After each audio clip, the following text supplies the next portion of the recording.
নতুন করে জীবন শুরু করার কথাও যদি বলি, অথবা অন্ধকার জগৎ থেকে আবার ঘুরে এসে আলোর জগতে আসার কথা বলি, অথবা যদি অনেকটা হাসি দিয়ে অসংখ্য মানুষের মন জয় করার কথা বলি, অথবা শিল্প দিয়ে, নৃত্য শিল্প দিয়ে সমস্ত মানুষের মধ্যে পজিটিভিটি ছড়ানোর কথা বলি, একজন ব্যক্তিত্বের কথা বলতেই হয়, আমাদের জেল জননী অলকানন্দা রয়।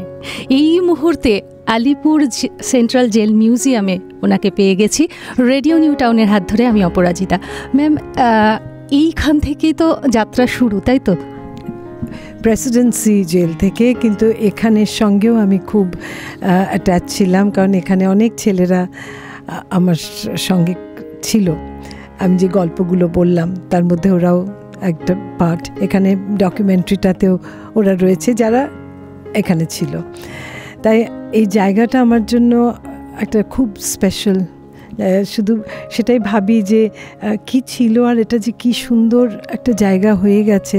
আসুক লোকে, জানুক ওদের কথা, শুধু ফ্রিডম ফাইটার্সদের কথাই না, যে ওদের জীবনও কীরম হয়, কেউ তো গিয়ে ভিতরে দেখতে পারে না, সেটাও যেন তুলে ধরা হয় কোনোভাবে। তাহলে লোকে বুঝবে যে ওদের সত্যিকারের লাইফটা কীরকম, আর তার থেকে যে ওদের উত্তরণ। আর এই যে মা হওয়া, মানে মাটা তো আমরা সবাই, মা ডাকটা তো আমরা সহজে সকলের ক্ষেত্রে বলতে পারি না, তো সেই ভালোবাসাটা তোমাকে, মানে তুমিই বলছি, কারণ এতটাই আপন মনে হয় সকলের কাছেই, তো তুমি আপন, সেটা কিভাবে? জানি না, হয়তো আমার যেটুকু, আমার যা কিছু, আমার কোনো প্রিটেনশন নেই, সেটা বোধহয় ওরা বুঝেছিল। তাই আমার ভালোবাসাটাও খুবই জেনুইন ছিল, ওদের আমার ভালোবেসে ফেলেছিলাম, আর সেটা হয়েছে কিন্তু ওদের জন্যই। ওরা আমাকে ভালোবাসতো, সেই থেকেই বোধহয় রেসিপ্রোকাল, বুঝেছো তো, একটার থেকে একটা হয়। আর ওই ওরা মা ডাকে, অন্যরাও ডাকতে শুরু করলো, অন্যান্য জেলেও মা ডাকতে শুরু করলো, তাই এটা একটা ফ্লো করে গেছে।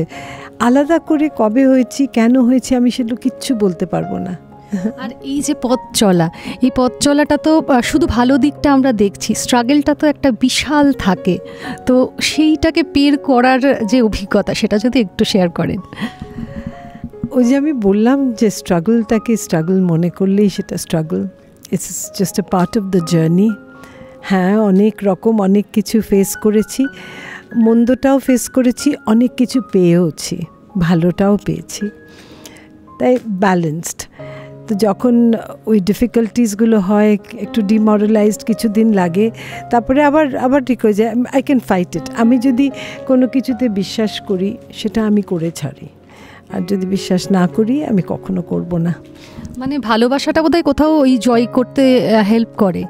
হ্যাঁ, অফকোর্স, কারণ ওরা তো আমার মুখের দিকে তাকিয়ে আছে না। ওরা এই আমি যখন যাই না, কেউ হয়তো অফিসের ফোন থেকে ফোন করে বলে মা মিস করছি, তখন খুব কষ্ট হয়। কখনো যে হয়তো অনেক দিন যখন যাই না, যে কোনো কারণেই হোক, তাই এটা তো একটা আত্মিক যোগ।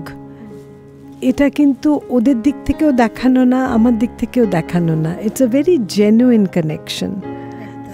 আর মানে শিল্প দিয়েও যে কোনো মানুষকে অন্ধকারের রাস্তা থেকে আলোর দিকে আনা যায়, নৃত্য শিল্প দিয়ে, সেটার সবথেকে বড় এক্সাম্পল আমরা তোমার মধ্যে পাই। তো সেই ভাবনাটা কবে এসেছিল বা কিভাবে মানে রূপ নিল?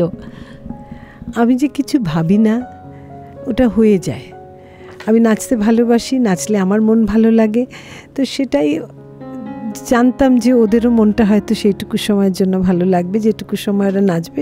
সব সময় তো ভালো লাগতে পারে না ওরম একটা জায়গায়, যে কারণে আমার যখন দেখলাম যে সত্যি ইটস ওয়ার্কিং, তখন আমার আরও অনেক কিছু করতে ইচ্ছে করলো, আরও অন্যভাবে ভাবতে ইচ্ছে করলো।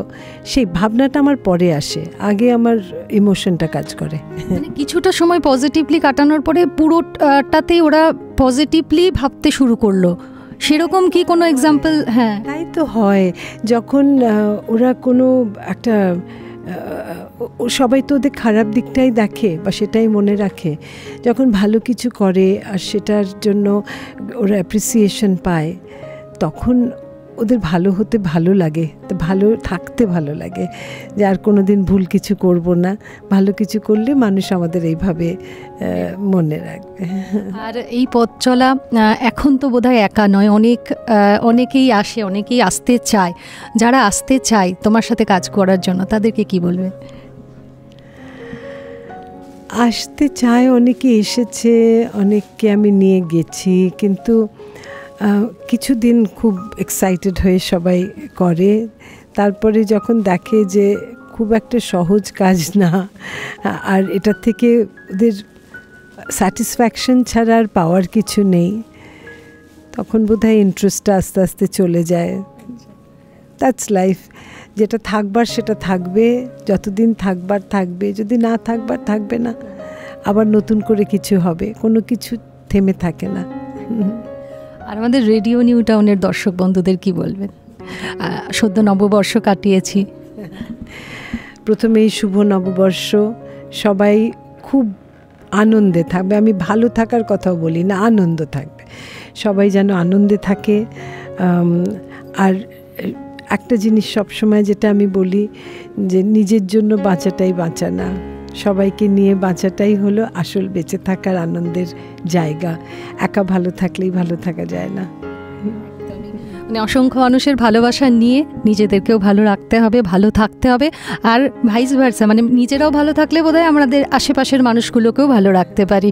আর অসংখ্য অনেক অনেক শুভেচ্ছা, আরও অনেক অনেক ভালো কাজ করো রেডিও নিউ টাউনের তরফ থেকে, অপরাজিতার তরফ থেকেও। খুব ভালো থেকো। থ্যাংক ইউ অপরাজিতা, খুব ভালো থেকো তুমিও।